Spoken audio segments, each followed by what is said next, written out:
En toute vérité, 11h midi sur Sud Radio, Alexandre Devecchio. En toute vérité, chaque dimanche entre 11h et midi sur Sud Radio, sécurité, économie, numérique, immigration, écologie.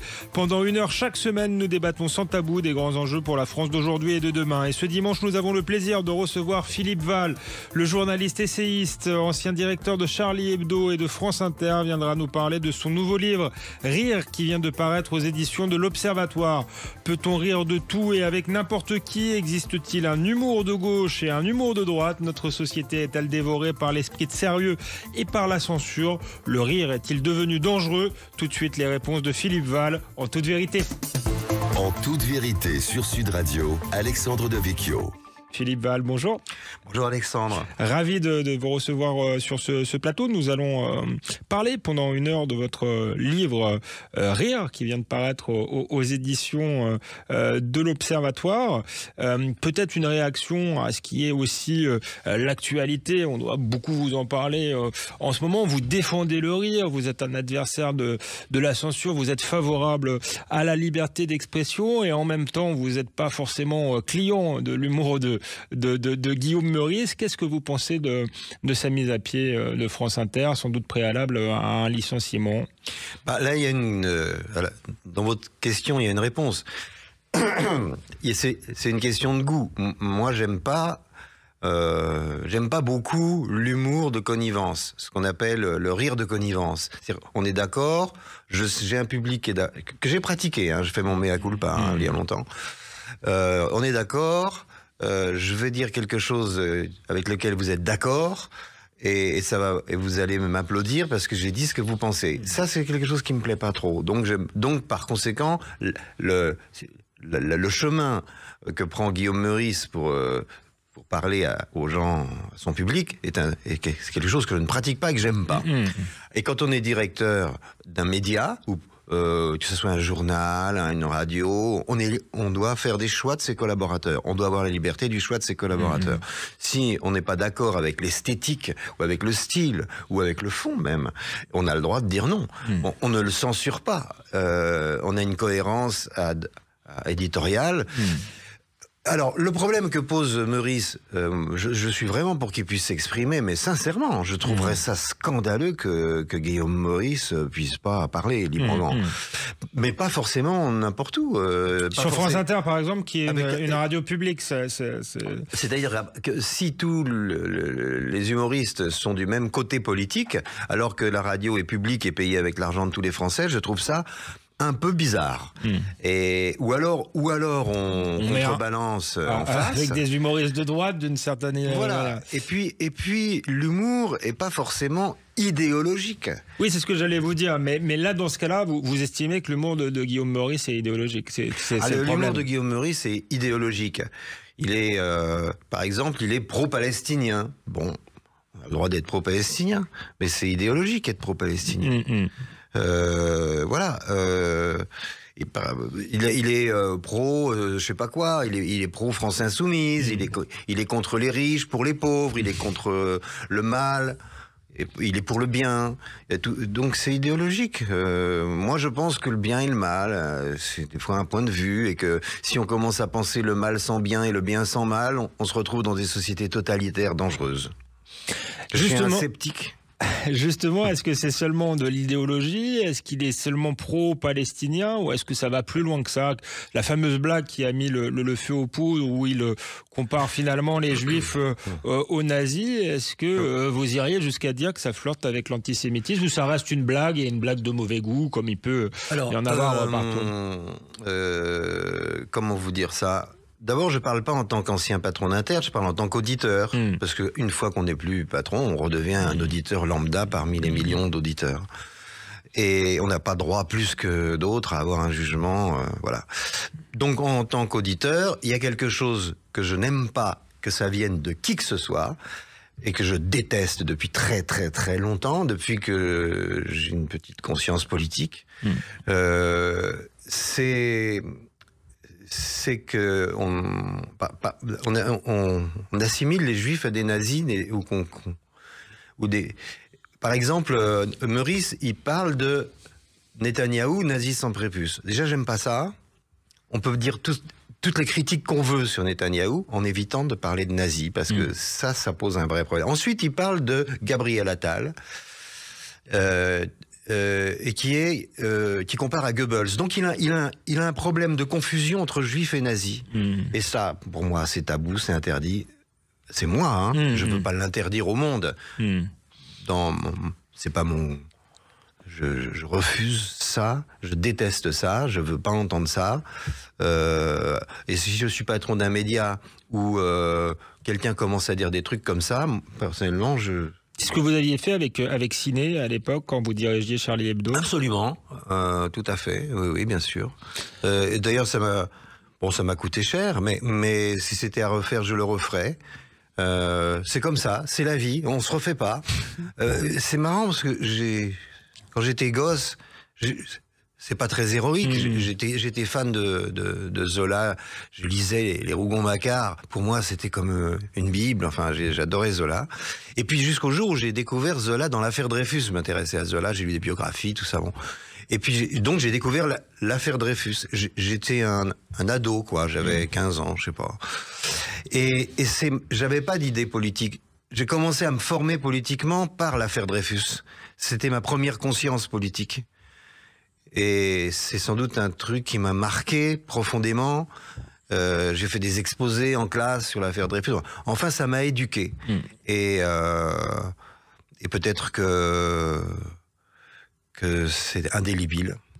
Et justement, on parle du conflit israélo-palestinien aujourd'hui. Vous avez le sentiment qu'au-delà de ce conflit, les Juifs continuent à être les boucs émissaires, même si le contexte est totalement différent. Vous avez dit que Guillaume Meurice était en réalité proche des idées de LFI, de l'extrême gauche. Est-ce qu'aujourd'hui, LFI flirte avec l'antisémitisme ou se sert d'un électorat, enfin fait des clins d'œil à un électorat antisémite? L'antisémitisme, c'est pas simplement quelqu'un qui dit j'aime pas les juifs, ou les juifs qui fait qui reprend la propagande nazie, c'est-à-dire les juifs et l'argent, c'était à la base de la propagande nazie. Qui reprennent ça, bon, c'est pas forcément ça. C'est aussi les gens qui sont compatibles avec les antisémites. L'antisémitisme, c'est l'antisémitisme et la compatibilité avec l'antisémitisme. Je pense que en voulant en voulant capter l'électorat émigré musulman supposé antisémite, LFI signe une charte antisémite. Il existe à travers LFI existe à travers cet antisémitisme. Voilà, c'est comme ça. C'est triste à dire, j'aurais préféré ne jamais avoir à dire ça et à penser ça dans mon pays, mais c'est comme ça. Parce que je pense profondément, d'abord, deux choses. Un, que l'antisémitisme est quelque chose qui mute lentement, mais en permanence.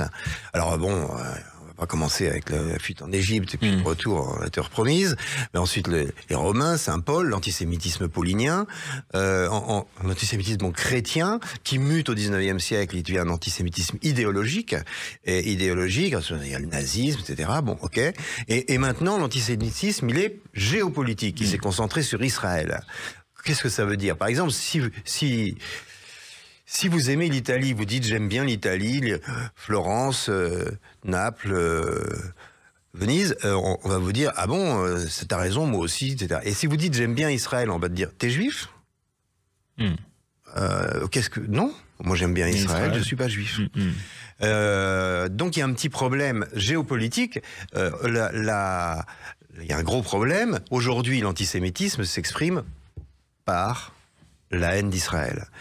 Moi, je suis évidemment, j'imagine comme vous, critique de la politique d'Israël. De Benjamin Netanyahou, du gouvernement israélien. Du gouvernement israélien, comme je suis critique du gouvernement italien, comme je suis critique du gouvernement, tout ce que vous voulez, en France, mais je suis pas critique de l'existence de l'État d'Israël. Voilà, il est aussi légitime que l'Italie et que la France et que l'Allemagne. D'ailleurs, pour moi, Israël, c'est un pays d'Europe. Parce que l'Europe est le produit de cette hybridation judéo-grecque et partout, enfin ça produit de l'Europe cette hybridation judéo-grecque et Israël est produit ça. D'ailleurs, il y a une haine d'Israël qui est peut-être aussi une haine anti-occidentale plus large. Pour en revenir au sujet de votre livre, j'allais dire pratiquement au sujet de votre vie, qui est le rire, la liberté d'expression, on voit qu'on est quand même dans un contexte compliqué, puisque vous-même, vous dites, bon, j'ai du mal à rire de certaines choses, justement, quand on blague sur l'analyse. Et donc, qu'est-ce que vous répondez à ceux qui disent, qui considèrent que Guillaume Meurice, c'est une forme de censure malgré tout? Est-ce qu'il y a deux poids, deux mesures? Est-ce que c'est plus facile aujourd'hui de rire des musulmans que des juifs, ou est-ce que ça... Non. Comment on applique le principe de... Pardonnez-moi d'être l'avocat du... mais c'est un absolu, le principe de liberté d'expression? Mais ça, enfin, d'abord, il y a plusieurs questions là. L'humour, c'est une question de goût aussi. Moi, j'ai fait un livre sur l'humour de surprise, c'est-à-dire que le rire de surprise. C'est-à-dire, je me surprends à rire. Qu'est-ce que ça veut dire que de voir en moi, et chez l'autre, cette surprise face à une blague qu'on n'attend tellement pas, quelque chose de comique qui arrive et qu'on n'attend pas. C'est de l'inattendu. Ça associe de commun avec le reste de la manifestation de la réalité, c'est que c'est imprévisible. Donc, c'est ce rire imprévisible dont il est question. Et là, il n'y a pas une question de droite, de gauche, de limite ou pas de limite. Quand ça surgit, on rit ou on rit pas. Il y a le spasme qui vient, c'est physique, ça associe presque de commun avec l'acte sexuel, même qu'il y a un spasme qui nous échappe. Et c'est à partir du moment où ça nous échappe, ça échappe au jugement, ça échappe à la morale. Le rire est amoral. Si c'est bon, on peut rire de tout, évidemment. Eh bien, on continue à en parler. Je vous laisserai finir après la pause, mais c'est la première pause dans cette émission. Et effectivement, on continuera. Je vous demanderai si on peut vraiment rire de tout avec n'importe qui. Vous avez commencé à me répondre, mais la suite après une courte pause sur Sud Radio, en toute vérité. En toute vérité, 11h midi sur Sud Radio, Alexandre Devecchio. Nous sommes de retour sur Sud Radio avec Philippe Ball. En toute vérité, il nous parle de son nouveau livre Rire qui vient de paraître aux éditions de l'Observatoire. Avant la pause, Philippe Ball vous demandait si on pouvait rire de tout. Vous commenciez à me dire oui, si en même temps la liberté d'expression, la liberté de rire était un absolu, et en même temps vous reconnaissiez qu'il y a certains ricanements qui vous gênent. Non, le ricanement et le rire, c'est pas pareil, d'une part. D'autre part, ce rire est un rire qui n'est pas un rire ce rire de surprise, il peut pas être un appel au crime. Il peut pas être il y a quelque chose qui se passe, c'est une communication entre les êtres extrêmement forte.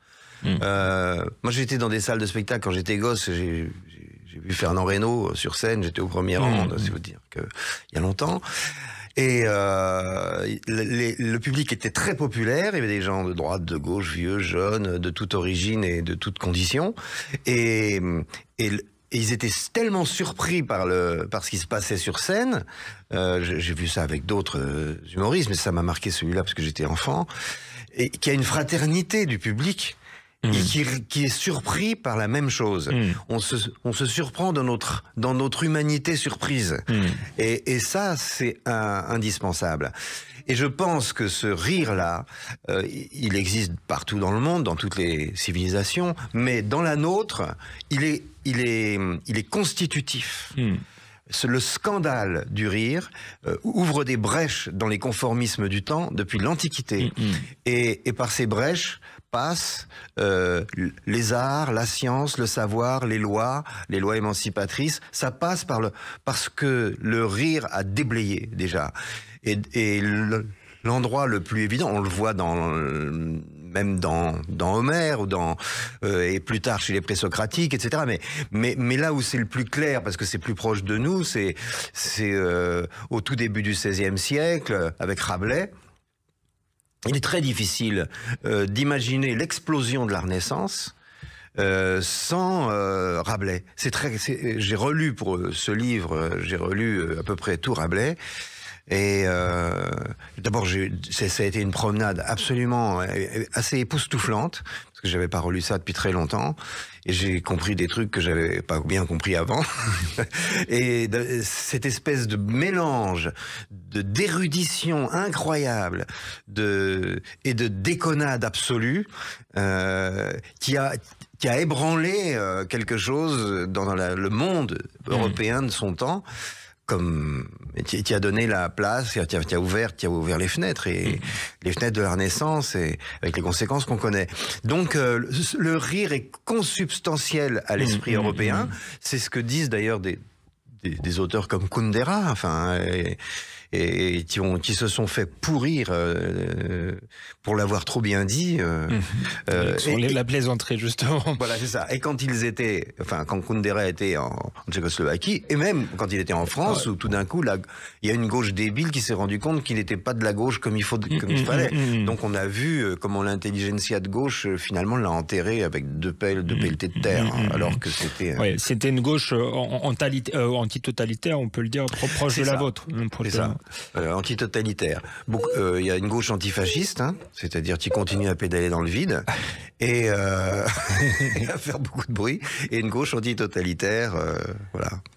Je suis désolé, on va parler de votre livre qui est passionnant, et qui effectivement est une philosophie du rire qui brasse large, qui évoque l'histoire, vous l'avez dit, avec la Renaissance. On pourra parler de Voltaire aussi, au XVIIIe siècle, qui a une importance, mais je reste un peu sur le débat politique du moment.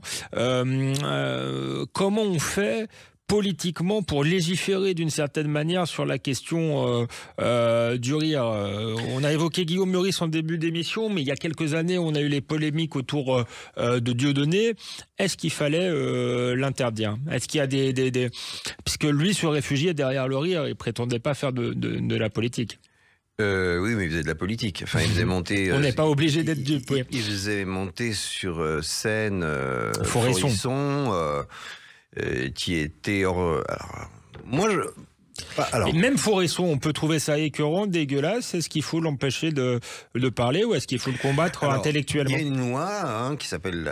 C'est vrai. Voilà, qui est une loi la loi Guesso, qui est une loi qui condamne le négationnisme, qui est une loi très contestée. Moi, je pense que c'est une loi... les historiens sont contre. Je ne sais pas pourquoi, parce qu'elle n'empêche absolument pas les historiens de travailler. Personne n'a été empêché de faire des études sur la Shoah. Et jamais. Et une liberté académique totale sur la question. Donc, cette loi... En fait, si vous voulez, c'est parce que le négationnisme est performatif. Donc, il entraîne des actes.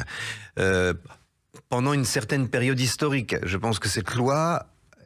En fait, je n'ai pas de certitude. Je suis vraiment... Mon philosophe de prédilection, c'est Montaigne. Et j'ai appris chez Montaigne à conforter mon scepticisme naturel. Et je pense que cette loi n'est pas un absolu, mais elle était nécessaire au moment où elle a été votée. Moi, je l'ai défendue, cette loi Guesso, parce que, après tout, les gens qui ont des propos négationnistes mettent en danger. Ils peuvent radicaliser, surtout dans une société où il y a beaucoup d'immigration musulmane comme la nôtre. Ça peut provoquer des vocations terroristes. Mais justement, vous me disiez, les historiens sont contre, je ne sais pas pourquoi, ça les empêche pas de faire des études sur la Shoah.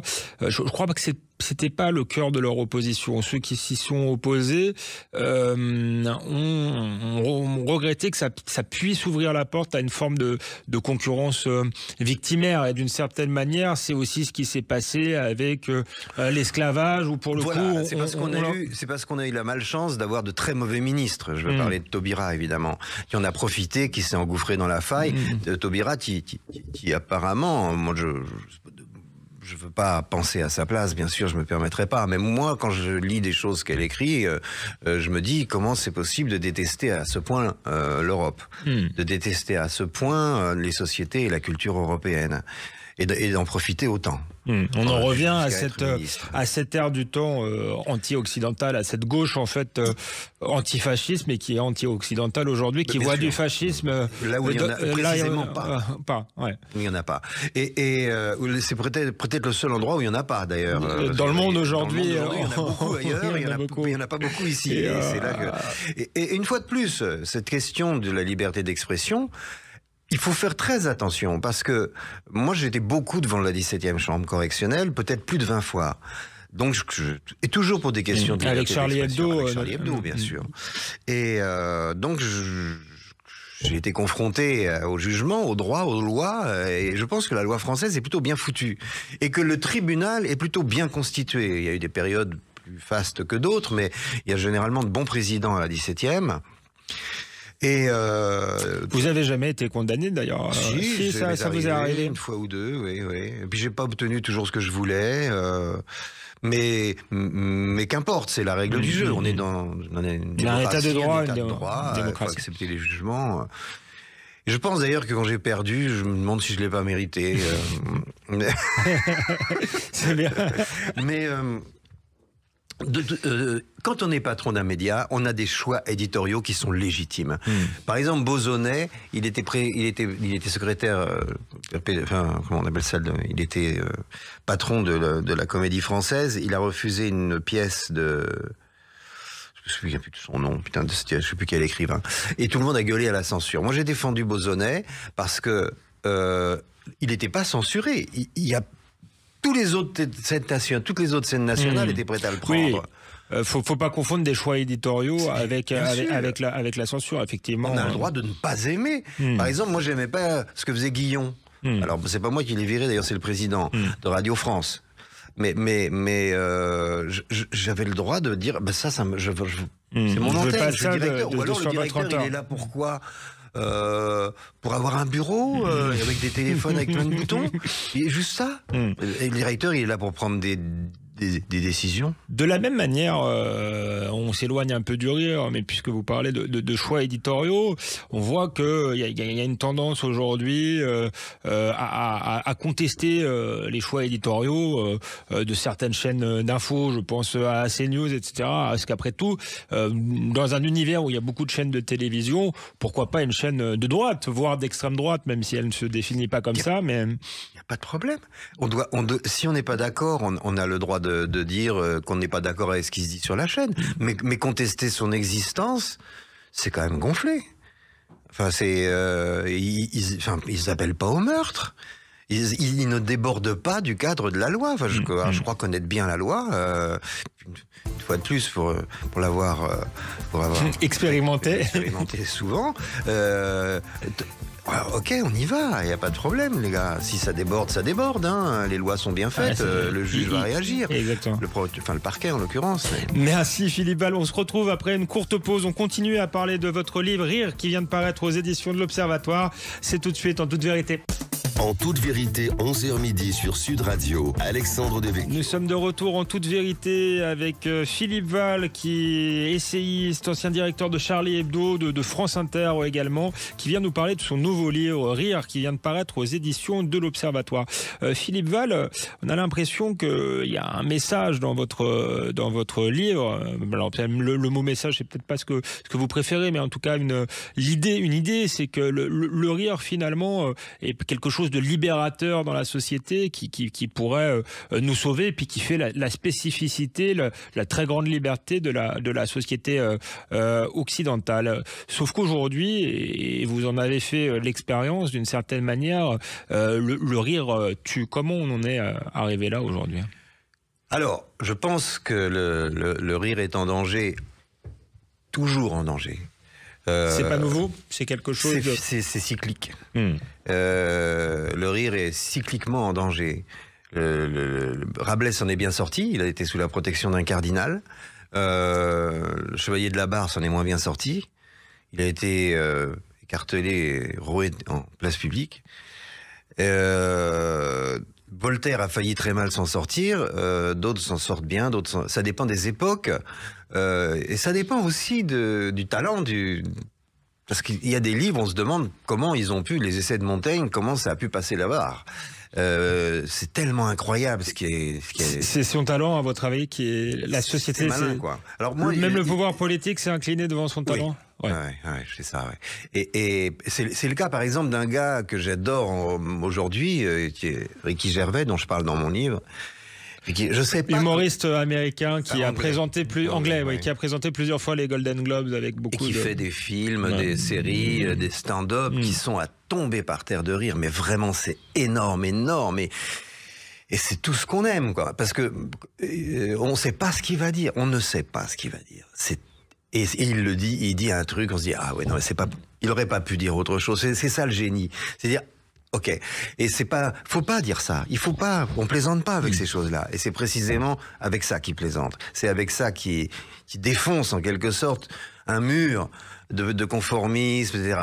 Alors même si on n'est pas d'accord, ça n'a pas d'importance. C'est génial. De toute façon, c'est génial et ça fait du bien. Et je pense que notre cerveau a besoin de ça pour pas devenir con.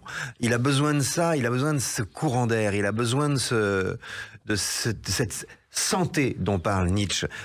Alors pour écrire ce livre, j'ai beaucoup aussi lu et relu Nietzsche, et je me suis rendu compte que c'était le fond de sa philosophie.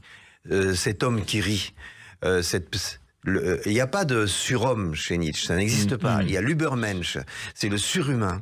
Et ce surhumain, c'est quelqu'un qui a une conscience tragique et qui rit, qui sait quand même rire. Parce que le rire est le contrepoison du tragique. Et il n'y a pas de rire sans tragique. Par contre, il y a du tragique sans rire. Mais plus on est dans le tragique sans rire, plus on est dans la barbarie, plus on est dans l'horreur. La civilisation, elle vient par ce rire qui naît du tragique. On est dans le retour du tragique de l'histoire. Plus que jamais, on a besoin de rire. On est dans le tragique de l'histoire. Donc, on a besoin du rire. Vous savez, quand la Wehrmacht a bombardé Londres, le ministre de l'Intérieur, le ministre de l'Intérieur anglais a fait fermer les théâtres et les cinémas.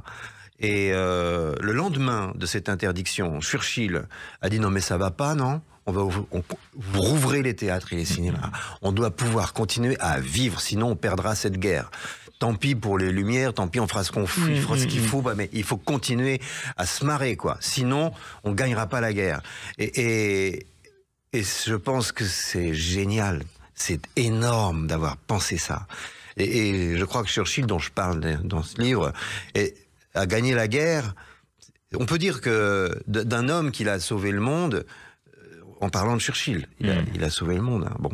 Et c'était un artiste, il était bizarre, il était un peu bipolaire, il était alcoolique, il était un peu barré, il peignait toujours la même chose, il peignait très bien d'ailleurs, il avait une mare avec des boissons, enfin bon bref. Il picolait, il fumait, et il avait ce sens ce goût de la vie, ce goût physique du réel, je pense que le rire, c'est un moment où la réalité nous saute à la gueule en dehors du jugement. C'est-à-dire avant le jugement moral, avant le bien et le mal. D'abord, cet étonnement. C'est un réflexe, oui. C'est cet étonnement. Et je pense qu'on a besoin de retrouver cet état d'étonnement, l'étonnement philosophique, et le même que l'étonnement du rire. Et même le tragique, parce que vous disiez rire de n'importe quoi. Oui, on peut rire de n'importe quoi. On peut rire de rien de toute façon. Parce que si vous êtes blond, vous voulez pas qu'on rit des blonds. Si vous êtes brun, vous voulez pas qu'on rit des bruns. Si vous êtes homosexuel, vous voulez pas, etc. Blanc, noir, machin, petit, grand, gros. Voilà. On peut rire de rien. Donc, il faut rire de tout. Sinon, c'est foutu. Et sur la Shoah, il y a des blagues qui sont extraordinaires, qui sont formidables, de sens tragique et de drôlerie. Hein. Bon, voilà. Et par exemple, ces deux rescapés de la Shoah qui se racontent des souvenirs en hurlant de rire. Non, ils sont au paradis. Voilà, c'est ça. Ils sont... Non, ils sont pas au paradis, je me souviens plus. Non, ces deux rescapés de la Shoah qui se racontent des souvenirs d'Auschwitz en hurlant de rire. Et il y a Dieu qui arrive et qui dit, écoutez, vous pouvez pas rire de ça. C'est scandaleux, vous pouvez pas rire de ça. Et les deux gars, ils disent, toi, Tu sais pas de quoi tu parles, t'étais pas là. Ah oui, c'est très beau. C'est très drôle, mais c'est effectivement incroyablement philosophique. Et oui, mais c'est super marrant. Mais c'est super tragique aussi. Mais vous voyez, donc on peut rire mais c'est une question de talent. C'est pas une question de. Alors ma blague, elle te fait pas rire, alors t'es un censeur. Non, elle me fait pas rire parce qu'elle est con, ta blague. C'est ce que j'ai envie de dire parfois quand on me parle de Guillaume Meurice, parce que là on en parle beaucoup. Moi je m'en fous, je déteste pas Guillaume Meurice, je l'aime pas non plus d'ailleurs.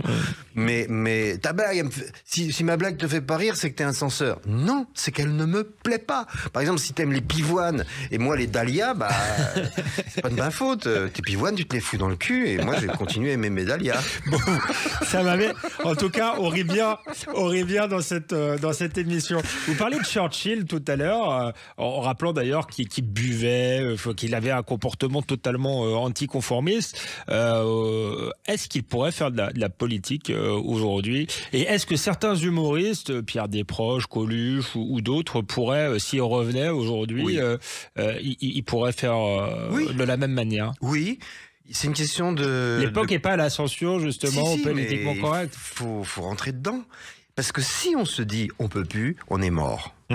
Donc c'est comme avec l'antisémitisme. Si on dit oh quelle horreur, où est-ce que je vais aller, même si je suis pas juif, en l'occurrence je suis pas juif, mais s'il y a trop d'antisémites, j'ai envie de me barrer. En même temps, il faut rester et gagner. Faut se battre. Enfin, il faut se battre. C'est pas parce que moi, dans ce bouquin, j'explique que les grands personnalités politiques, grands artistes, personnages publics, souvent ils fabriquent un personnage. De Gaulle a fabriqué son personnage consciemment. Après la Première Guerre mondiale, il a fabriqué le général de Gaulle de toutes pièces. Parce que lui-même, il était trop sensible. C'était un romantique dépressif. Il avait plein de failles. Et il a fabriqué ce général qui ne cède jamais à rien. Droit comme un roc, insensible d'une certaine manière. Et il en parlait très bien. Et comment il l'a fabriqué comme un personnage de Stanislavski, enfin comme un personnage de théâtre. Et ce qui est vrai pour Dali, ce qui est vrai pour Brassens, ce qui est vrai pour Gainsbourg, ce qui est vrai pour des tas de personnages comme ça. Parce que ça donne une liberté formidable d'avoir ce personnage qui soit en mieux. Et je pense que les hommes politiques ont le devoir d'être cet artiste-là, de moi en mieux. Le jeu est un autre et cet autre, c'est moi mais qui cède pas, moi qui ne recule pas. Alors que moi, ma nature, elle est de reculer comme tout le monde. Ma nature, elle est d'être triste. Ma nature, elle est... Avec Cabu, j'aimais beaucoup... on allait voir Charles Trenet parce que Cabu était un gros fan de Charles Trenet et moi aussi. J'ai chanté avec Trenet, enfin on a fait des spectacles et puis on allait le voir en spectacle, on allait le voir en coulisses, bon bref façon. Et Trenet est un personnage assez mystérieux qui avait tout pour être triste et mélancolique et qui déployait un truc sur scène, une joie de vivre, une énergie absolument magique. Il faut l'avoir vu sur scène pour comprendre. Et on lui demandait pourquoi. Un journaliste lui demandait où est-ce qu'il trouvait sa joie de vivre et lui il était très sérieux. C'était un grand bourgeois. Il disait ma joie de vivre, mon énergie, c'est beaucoup d'entraînement, c'est athlétique. Et c'est une volonté. Oui, et c'est vrai que c'est ça la philosophie de l'histoire. C'est que il suffit pas d'aimer la joie de vivre. Il faut vouloir la joie de vivre. Il faut vouloir, parce que sinon. C'est la tristesse. On dit la formule d'ailleurs, je sais pas je sais plus de qui elle est parce qu'elle est attribuée à plusieurs personnes, mais que c'est la politesse du désespoir. Là. Oui. Il vous est arrivé d'être désespéré? Mais oui. Tous les jours un peu, je tombe au fond d'un trou. Pas les jours où je tombe pas, c'est des belles journées, mais je me relève. Voilà, j'ai fréquenté des gens qui ont vécu des drames affreux dans leur vie, pendant la Seconde Guerre mondiale notamment, et j'ai été très très admiratif de la joie de vivre qu'ils ont quand même retrouvée après, malgré tout. Et je suis toujours admiratif. J'ai travaillé très très longtemps côte à côte avec Cabu qui avait une énergie, un enthousiasme formidable et une profonde mélancolie. Wolinski aussi. Et on a tous des raisons d'abord parce qu'on va mourir et c'est insupportable comme idée. Donc on pourrait se mettre dans un coin et pleurnicher. pleurnicher parce que c'est la faute à la société si j'ai mal aux dents. Mais c'est pas ça la vie. La vie, c'est l'Übermensch. C'est savoir rire, savoir danser avec sa douleur autant qu'il est possible et faire preuve d'une espèce de vaillance dans les domaines où on sait le faire. Moi, c'est plutôt l'écriture et de faire preuve d'une énergie pour emmener les gens dans un endroit où on a l'impression de vivre intensément. Eh bien, on va essayer de vivre intensément la dernière partie de cette émission. On se retrouve après une courte pause sur Sud Radio, en toute vérité, toujours avec Philippe Val. À tout de suite. En toute vérité, 11h midi sur Sud Radio, Alexandre Devecchio. Nous sommes de retour sur Sud Radio avec Philippe Val, essayiste, journaliste, ancien directeur de Charlie Hebdo et de France Inter. Il vient nous parler de son livre Rire qui vient de paraître aux éditions de l'Observatoire. On essaie de parler du rire dans cette époque tragique depuis le début de l'émission. Vous avez vécu des tragédies personnelles. Le drame de Charlie Hebdo, même si vous n'étiez pas à la rédaction à ce moment-là, je pense que vous avez été impacté indirectement. Vous vivez aujourd'hui sous protection policière et vous n'êtes jamais arrivé de vous dire j'arrête de rire, justement, j'ai perdu mon sens de l'humour. Il y a des moments où on le perd. Mais où j'ai été trop loin aussi dans la provoque et ça valait pas le coup. Non, c'est ce que je disais tout à l'heure. Si c'est bon, non. Si ça a bien fait marrer sur le coup, je regrette pas, non. Si je n'ai pas fait marrer, c'était ringard ou c'était un peu nul, je dis merde, j'aurais bien fait de fermer ma gueule. Mais si la blague était... moi, je vois ça en discutant avec mes copains ou quand mes copines et mes copains, on a quand même des putains d'éclats de rire, enfin, heureusement, avec des choses horribles. Mais de quoi peut-on rire si on rit pas avec les choses horribles ? Et on est bien obligé de rire avec les choses horribles. C'est d'ailleurs grâce à ça qu'on finit par s'en libérer. Après, ce qui nous arrive et qui nous marque, ça nous marque. On fait avec. Je cauchemarde encore. Je rêve souvent de Cabu, de Wolinski. Voilà, ça nous hante, bien sûr que ça nous hante, mais on vit avec ça, on est constitué par ça, la vie est tragique. Mais la tragédie, il y a quelque chose de... c'est un matériau, c'est horrible à dire, mais c'est un matériau avec lequel on fait des... qu'il faut sublimer d'une certaine manière. Homère, il dit ça, il dit dans l'Iliade... L'Odyssée, c'est un truc formidable, mais déjà dans l'Iliade, il dit les dieux nous font vivre des tragédies pour que les poètes de l'avenir aient quelque chose à chanter. Mais ça veut dire aussi pour que les comiques de l'avenir aient quelque chose pour nous faire rire, parce que c'est la même chose, évidemment. Et voilà, on est humain, trop humain, et on fait avec ce qu'on peut, on fait avec la mort, c'est-à-dire avec l'impossible. Je pense que vivre, c'est héroïque. Et que plus une personne a la capacité de nous donner du plaisir, de nous faire marrer, plus elle est admirable. Et c'est comme ça qu'on sauve le monde. À chaque fois, c'est comme ça qu'on sauve le monde. C'est avec un éclair de plaisir, un éclat de rire, qui nous permet de repenser quelque chose, d'avoir le courage d'être en colère contre une connerie et d'avoir le talent d'en parler ou de faire des métiers comme les nôtres, qui sont des métiers où on doit réagir aux choses, sinon on se dit à quoi bon. Mais on a le droit, hein.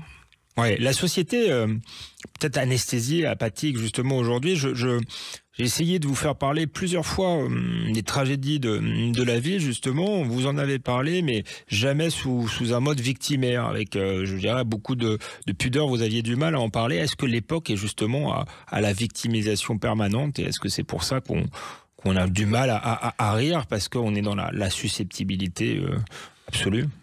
Par exemple, moi, j'ai subi des trucs...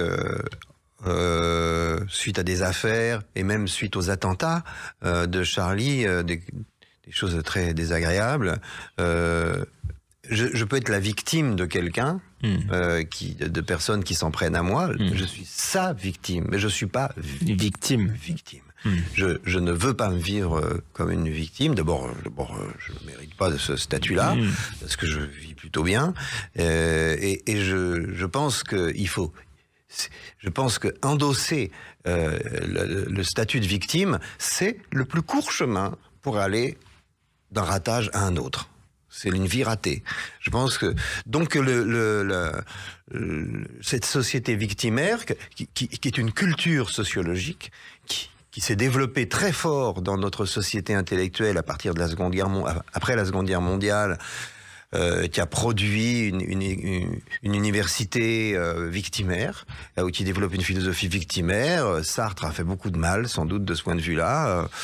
Et ensuite, le HESS, l'école des hautes études en sciences sociales, a été quand même un nid de pleurnichards absolument obscène, vraiment obscène, qui ne dit pas aux gens la façon dont chacun doit rendre sa vie comment dire, digne, si possible, enfin, et dont quelques valeurs, comme la vaillance et le courage, sont toujours détestées, méprisées, supposées réactionnaires, ce qui est fou, enfin, c'est la seule chose qu'on est, enfin. Donc, on a vu l'Académie Nobel couronner Annie Ernaux. Quand j'ai vu ça, moi, les bras me sont tombés. J'ai rien contre Annie Ernaux, mais Nobel. Je me suis dit, quelqu'un qui quand, au moment du 11 septembre, dit « Ah, quand même, ça fait plaisir de voir l'Amérique qui s'en prend plein la gueule, là. » En gros, elle écrit ça dans son livre. C'est insupportable. C'est que cette femme qui gueule sur l'augmentation du prix du sopalin, alors qu'elle est bourrée de pognon maintenant, dire... Finalement, les riches, c'est toujours des salauds, les pauvres, c'est toujours des gens bien, mais elle est très riche, mais c'est pas une salope parce qu'elle renie son camp. Et il faut continuer à pleurnicher. Mais pleurnicher, c'est pas possible. Il faut pas faire ça. C'est étonnant comme les gens qui font profession d'une gentillesse universelle. C'est-à-dire, je suis gentil, puisque je ne parle que des faibles, des misérables. Je suis Christiane Taubira, je suis Annie Ernaux, je suis Jean-Luc Mélenchon. Comme les gentils sont méchants. C'est quand même infiniment méchant. Ils ont une haine de tout ce qui n'est pas eux. Je pense que la tristesse, elle vient aussi du fait qu'on encourage les gens à avoir une identité. L'identité de pauvre, identité religieuse, identité sexuelle, identité d'origine, d'âge, de poids, etc. Et plus on a d'identité, moins on a de liberté. On est prisonnier de notre identité. Je pense que la propagande pour l'identité, c'est la propagande pour la vie ratée, pour la tristesse. On est prisonnier de ça. Et l'identité est toujours malheureuse. L'identité, c'est quelque chose... De toute façon, on en a une, parce qu'on parle une langue, parce qu'on vient de ceci, cela. Mais on ne doit pas y penser, ça nous traverse. Vous savez, il y a un des musiciens, pianistes que j'adore, c'est Michelangeli. C'est un très très grand pianiste. Et il était caractère très difficile. Et il disait à ses élèves qu'il fallait pas être... Il fallait être traversé. Plus vous mettez d'ego dans votre interprétation, plus c'est de la merde. Et il disait, vous devez être traversé par la musique. Eh ben, on est traversé par notre identité. Mais on n'a pas à y penser. Si on y pense, c'est comme le style quand on écrit. Si on y pense trop, c'est illisible, c'est narcissique. Qui disait le meilleur style, c'est celui qui ne se voit pas. C'est celui qui ne se voit pas, bien sûr. Il faut être lisible. Faut être lisible. Après, c'est malgré nous qu'on a un style. Ça nous échappe. Je pense que il faut laisser ce qui nous échappe nous échapper. Si on pense à ce qui nous échappe, d'abord, c'est comme le désir sexuel. C'est foutu. On va droit à l'échec. Donc, moins on pense, mieux ça vaut. Un des philosophes que je cite et que j'aimais beaucoup, Clément Rosset, qui hélas nous a quittés un peu trop tôt. Et Clément, dans un livre très beau qui s'appelle Loin de moi, un essai sur l'identité, il dit moins je me connais, mieux je me porte. Et ça, c'est formidable. C'est, je sais pas d'où je viens, je sais pas où je vais, mais je sais pas pourquoi je suis aussi joyeux. En même temps, est-ce qu'il n'y a pas aussi un besoin d'identité, mais d'identité culturelle. La gauche victimaire que vous dénoncez, elle a qu'un seul mot à la bouche, c'est déconstruction. Votre livre et alors je sais pas si c'est le mot identité, mais ce qu'on comprend, c'est que justement le rire, que Rabelais, que Voltaire font partie de l'identité française et que c'est un héritage qu'on peut transmettre d'ailleurs à des personnes venant de communautés et d'origines différentes. D'ailleurs, il y a les grands livres de notre culture ne sont pas tous européens. Il y a les haïkus japonais, il y a les mille et une nuits arabes, il y a voilà. Donc, mais notre identité. Oui, bien sûr, on a cette identité culturelle, mais c'est une identité c'est pas une identité tellement de mœurs, c'est une identité de savoir. C'est pas une identité de coutume, c'est une identité de science aussi. Faut pas. Le problème, c'est qu'on à partir de Lévi-Strauss, il y a une confusion sur le mot culture. Soit c'est l'apprentissage de savoir, soit c'est je suis soumis à des mœurs et des coutumes.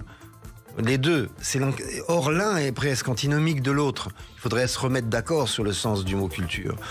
Après, la culture, pareil, elle nous traverse et on aime. Moi, j'aime la culture européenne profondément parce que justement, elle est faite de tellement de choses bizarres, étranges et intelligentes et sensibles, avec toujours au fond le souci de l'autre. C'est ça qui différencie la culture européenne des autres. Merci Philippe Val, c'était passionnant cette émission. On a pu rire, parler de culture, parler de la vie aussi. Et la vie, c'est pas seulement pleurnicher. Je crois que c'est ce qu'on peut retenir de cette émission. Je vous laisse avec les informations et on se retrouve la semaine prochaine pour un nouveau numéro de En toute vérité.